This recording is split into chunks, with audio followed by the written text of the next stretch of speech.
Welcome back. Time now for the NFC matchup between the Philadelphia Eagles and the Detroit Lions. With only 3 wins in the first 9 games, the Lions' Wayne Fontes was limping towards unemployment when he finally hit on the novelty of letting someone other than his superstar running back Barry Sanders carry the team. The result has been the blossoming of Scott Mitchell at quarterback, an offense that's averaging 33 points a game, and the emergence of Herman Moore and Brett Perryman as the most productive receiving partnership in history. Today they're up against the man who made way for Scott Mitchell in Detroit, Rodney Peete, who's resurrected his career in Philadelphia. The Eagles, though, running back Ricky Watters aside, don't have the explosive offense of the Lions. And they don't have the momentum either, having lost their final regular season game in Chicago. They'll be relying on strong defense to disrupt the game's fastest current scoring machine. Now, possibly the only area where the Lions aren't stronger this year than last is on kick returns, and that's because they let Mel Gray get away to Houston, but he's back here today working for us. Mel, thanks for joining us. Now, both these teams have 10-6 records, but apart from that, it's hard to see any similarities between them. That's exactly right. You know, Gary, I tell you, the Detroit Lions, fantastic team. They've come together in the last 7-8 weeks, changing the offense and also changing the defense, and they're doing an excellent job of executing in those areas. Now, they're a very explosive team. The Eagles like to grind it out. Is it going to be a battle between those two styles? Well, I think that it's going to be a battle between those two styles in a sense. The Eagles offense must get going on the ground, and also the Lions must get their air attack together in order to make sure Barry Sanders can get his due. Now, you talk about their air attack.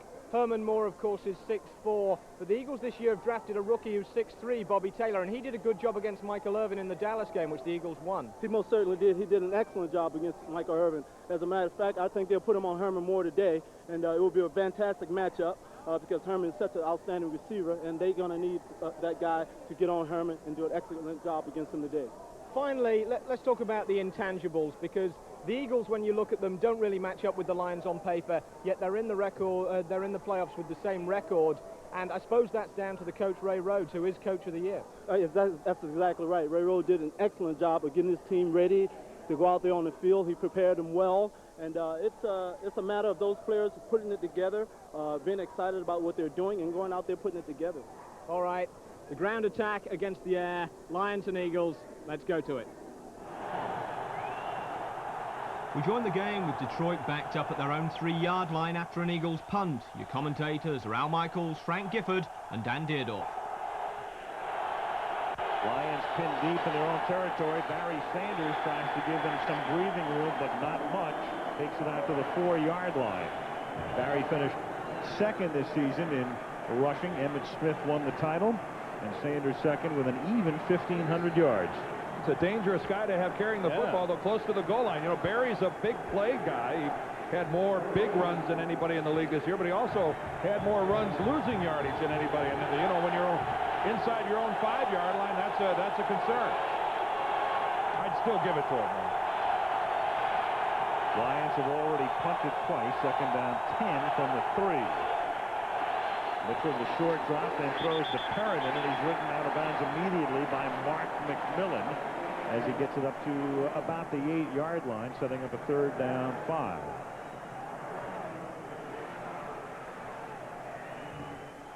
Tom Moore, their offensive coordinator, on the sideline, but I wouldn't be the least bit concerned about going back to Herman Moore or Perryman just with that sideline pattern.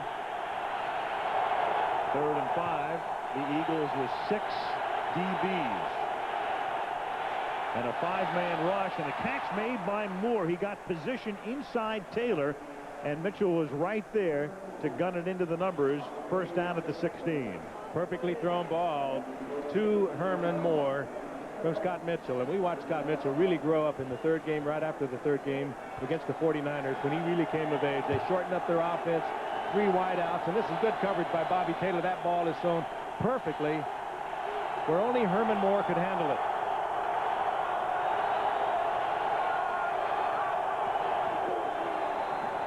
Fake to Sanders, and then it is intercepted, deflected, picked off by Mark McMillan. Off the hands of Brett Perriman, and the first big break of the game goes to the Eagles. And the first poorly thrown ball by Scott Mitchell, and it was poorly thrown. He was not pressured. He just threw it high. Perriman, who only goes about 5'9", couldn't get to it. Off his fingertips into the arms of McMillan. And what a job McMillan did of keeping the ball off the ground. There's the high throw, and yes, it's high. But look at the job Mark does of getting underneath that ball and keeping it from hitting the turf. But that's a relatively routine reception. Beautiful job by McMillan, though, of fighting and digging the ball and keeping it from touching this carpet. Now Pete from the 14 hands the ball to Charlie Garner, and he is in there, we believe, for the touchdown. Not yet. No signal yet. Well, he clearly crossed the goal line. Well, that's a touchdown. We're just waiting for the official word. I don't see a flag. No signal, but clearly in. Well, since they're lining up for the conversion, I assume it's an official 6. Well, talk about being opportunistic. There goes Garner, and that's a touchdown. He's inside the pylon by a good yard or two. First turnover results in 6, now 7. 15-yard run for Garner. Anderson for the point after. On the Lions' next drive, the Eagles got pressure on Mitchell, but he showed good mobility for a big man and hit rookie tight end David Sloan on the run to move into Philadelphia territory. On the next play, Brett Perriman picked up 9 yards, but had to leave the game with a sprained knee when he was hit from 2 directions with his foot planted on the AstroTurf. Barry Sanders picked up the spare yard to give Detroit a first down at the Eagles' 33. Eagles leading 7-0 as Mitchell throws off his back foot. David Sloan makes the catch, and the tight end has a touchdown. Wayne Fonts cannot tout David Sloan enough. The Eagles kicked a field goal on their next possession, and after a poor Lions punt, they have the ball back as we rejoin it at the Detroit 39-yard line. Rodney Peete had trouble with the ball and then gets it away to Ricky Waters. And Waters with a 14-yard gain, forced out by Massey at the 25-yard line. A slick little play fake inside and a really kind of a bobbled snap, but Ricky Waters gets caught in the rubble, and nobody from Detroit bothered to cover the intermediate zone, Frank. They were all at least 15 yards deep. And you have got to account for number 32 when you're playing the Eagles. You can't let him get caught in the rubble. You have to know where he is. Here he is. Like you said, he kind of hides in there. But somebody has got to be with 32, or he is going to kill you. They were not within 15 yards of the line. Waters again. And he's taken out. That's a nice play by Spielman, because he was the only Lion there at the point of attack, and he was able to hang in for Patera's defensive group. Gain of 2. Patera and Jack Terlink, the Minnesota Viking coach who came over this year with the more of an attack-oriented defense. He put in the 4-3, and they got on the same page about 7 or 8 weeks ago, and this has become an attack defense, not only up front, but in the secondary also. They're playing good defense. Second down and 8. Rodney Peete is 7 of 10. Floats one toward the end zone. Caught! Touchdown, Fred Barnett. Beautifully thrown. On a scale of 1 to 10, that's a 10 even. Laid it in there, kept it in bounds, over the defender. Rodney Peete, who struggled the last few weeks, particularly last week, was dead solid perfect on that.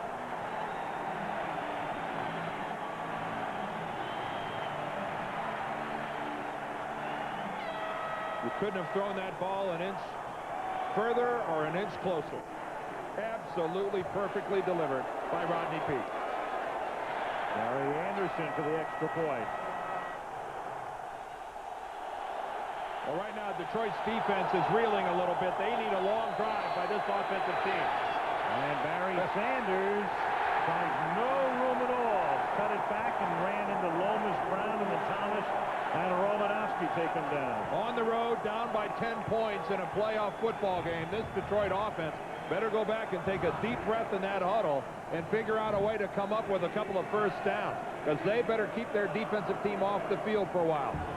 Barry having trouble on this turf also. You see him slip. Well, it cut so quickly, it really hurts him. When they run to the right, they're challenging the strength of the Eagles defense in William Fuller and Andy Harmon. If they're to have success, I'd go left. On second down, 11. It is incomplete. He tried to jam it into Moore, who looks for a flag, doesn't get one. Zordich with the coverage. Zordich almost had the football. Michael Zordich looked like he had more of the football than Herman Moore.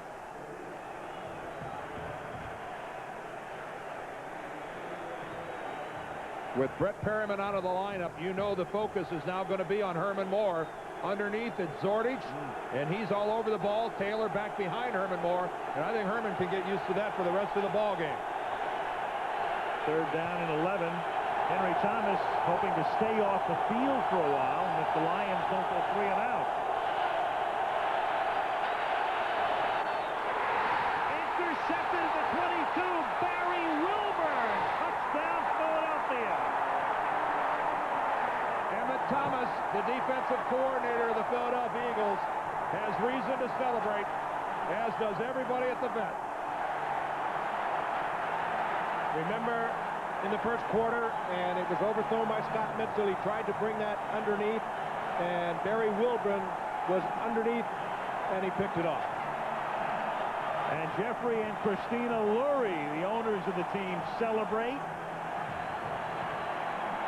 23-7 going on 24. Well, the Detroit offense didn't even do a 3 and out. 3 and touchdown. Well, it all began when the kickoff was bobbled by Ron Rivers. Philly has converted both interceptions into touchdowns. And down 24-7, the Lions needed a quick score to get back into the game. Second and 5. Mitchell throws, and that's picked off by Gouveia. In and out of Sloan's hands, and Gouveia with the interception. Nightmare. Right now, Scott Mitchell is playing like a player who's in complete shock.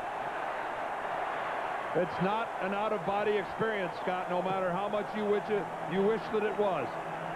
It isn't. Greg Gouveia, we talked about earlier, a good pass defender as a linebacker. For many years with the Washington Redskins, that's a great play.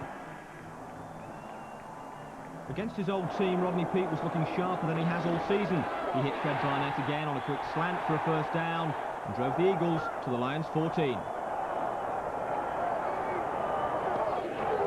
Second down and 9. It's caught. Barnett, and Barnett is stopped just short of the goal line. Ricky Waters took it in from there on the next play. The team whose plan had been to keep the game tight found themselves 24 points ahead. Still unable to move the ball effectively, the Lions had to punt it back to Philadelphia inside the last 2 minutes. And Charlie Garner, the Eagles' change of pace back, ripped off another run to the outside. With time running down, the Eagles could have taken their 31-7 lead into the locker room. Instead, Ray Rhodes called a timeout with 5 seconds left and went for the kill. Third down from the 43-yard line. Walking it toward the end zone and puts the Oh, my God. Carpenter caught it. How in the world did Carpenter catch it? And Wayne says, what a nightmare I'm in.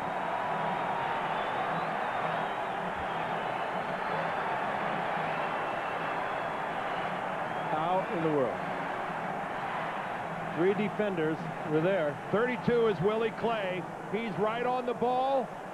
He just jumps up and has it taken away and there was no let-up with the score an astonishing 51-7 in the third quarter. Don Makowski replaced Scott Mitchell and set about salvaging some Lions pride. Makowski over the outstretched hand of Taylor, and Herman Moore off to the races, and it's a touchdown. That was 51-14. In the fourth quarter, Moore's record-breaking receiving partner, Brett Perryman, emerged from the locker room. If he was looking for a miracle, he was about a week too late. But if the Lions were going down, they were going to go down passing. From the 20-yard line, Makowski. Another pick. That's William Thomas. Number 8 for Thomas. Touchdown. That equaled the record for the most points ever in a playoff game, and the Lions got the poor consolation of breaking it. They kept their scoring average up with a couple of late touchdowns from Makowski to Johnny Morton and David Sloan. But despite Sloan's defiant spike, there were meaningless points. Ray Rhodes, voted Coach of the Year this week, has his team of overachievers in the next round after a performance that left Detroit stunned. Mel, do you think it'd be fair to say that wasn't quite the scoreline we were expecting when the game started? I tell you, we really didn't expect this. I mean, it was very disappointing to me. I never expected the Lions to really execute the way they did. They couldn't get things going from the beginning of the ball game. Towards the end, they tried to get things going. They executed a little bit after changing quarterbacks from to Don Makowski. He scored a couple of touchdowns on a couple of passes, but it just wasn't enough. And, they were very flat, and I can't understand why. You have to hand it to the Eagles' defense, though. They really rattled Scott Mitchell. Oh, most certainly did. They started from the beginning, blitzing the three safeties. The linebackers did an excellent job of stopping the run. And I tell you, it was an excellent ball game by the Eagles defense. And your old teammate Rodney Peete against his old team had an almost perfect game. I'm sure Rodney's feeling real good about himself right now. As a matter of fact, I'm sure he's feeling good mainly because he's playing the Detroit Lions, a team in which he played for, did very well for the Lions, and I'm sure he's excited at this point. All right, well, I'm not sure how talkative the Lions are feeling, but let's go inside and get some reaction. Do you feel like the players underestimated the Eagles? Oh, no, not this team. They just came out and put it to us early. And they were fired up, and so were we, and they made plays we didn't make. Just couldn't get it going. I mean, neither offensively, neither special team. This is a complete team loss. There wasn't any positives in this loss at all. I'm very proud of this football team. This was a huge hurdle for our team to get over. You know, all week, all we've heard about is how great Detroit was, how potent their offense was, and I think everybody looked over this football team. But time and time again, this team has been able to come back and answer the bell. You know, all day long, I think that I got to give a lot of credit to the offensive line because they come at you with a lot of different stunts, a lot of different blitzes, and our offensive line picked them up all day long and gave me some time to throw, and everybody was ready to play this game. There's 29 disappointed teams every year. There's only one happy team. There's only one team that should be happy, and that's the world champs.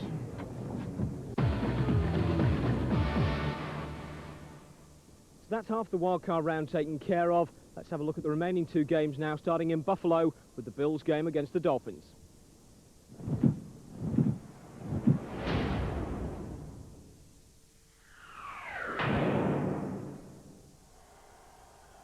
Expectoration was high in Buffalo for the return of Brian Cox and his celebrity saliva, but before the game at least, Cox was keeping his mouth shut. For the Bills, Steve Tasker was a big factor when the teams met 2 weeks ago, and they went to him early in this one to set up Thurman Thomas. Tyndale's the motion fullback leading Thurman Thomas, and the Bills are quickly on the board. Their first drive, they made it look easy. Miami had had 2 weeks to come up with a plan to stop Thurman. Whatever it wasn't working.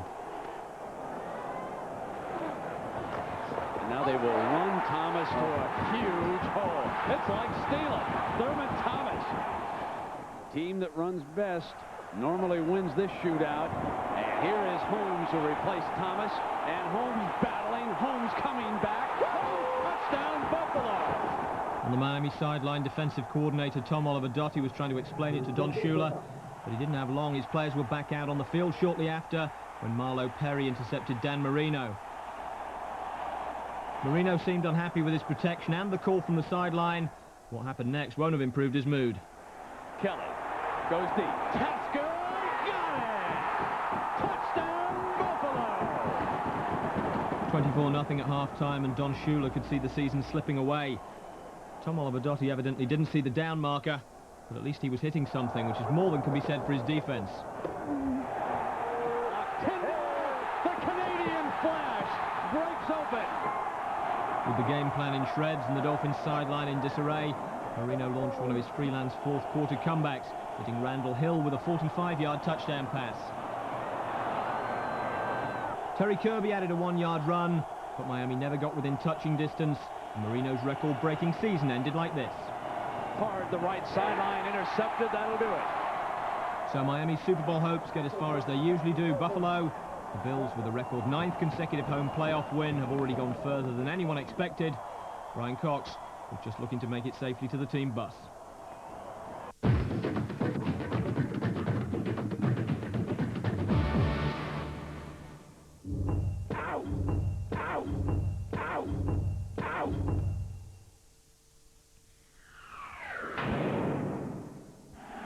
Lambeau Field, where the Packers have never lost a playoff game. And Brett Favre, more than anyone, the man responsible for getting them this far. It was his opposite number, though, who found the end zone first. They showed blitz, but then didn't. They got a good rush for 3 men. Yards, Metcalf, he's going to score. Green Bay got good field position on the kickoff, though. And Edgar Bennett got the last 8 of a 48-yard drive to pull the Packers level. Then Favre found his rhythm. Here's Favre. End zone, touchdown, Brooks. And now we'll jump again. While Brooks was working on his technique, the Falcons kicked a field goal to make it 14-10 in the second quarter. Their next drive stalled, and they had to punt. Packers trying to set up a return. This one gets lost in the fog almost. Antonio Freeman makes the catch, and he's got some room. Freeman is gone. He can make some things happen. That was 2010 after the missed extra point, but the rush had started. Later in the second quarter, Favre had the pack moving again, hitting Antonio Freeman here for 14 yards on a drive that took Green Bay to the Falcons' 2-yard line inside the final minute of the half. Touchdown. 27-10 at half-time, and no change in the third quarter except on the sidelines. In the fourth, though, Atlanta started to mount a rally. George. Burden. Touchdown, Atlanta. That 27-yarder to J.J. Burden gave the Falcons hope, but not for long. First, Favre found Brooks for 20 yards. Then down inside the Falcon 20, looked for Dorsey Levens out of the backfield. Favre's going to throw it. Deep in the corner. Touchdown. The replay shows what a great catch it was by Levens, especially for a fullback, and the refs ruled that he would have come down in bounds if he hadn't been pushed. That was the decisive score, and the Packers have still never lost a playoff game at Lambeau Field.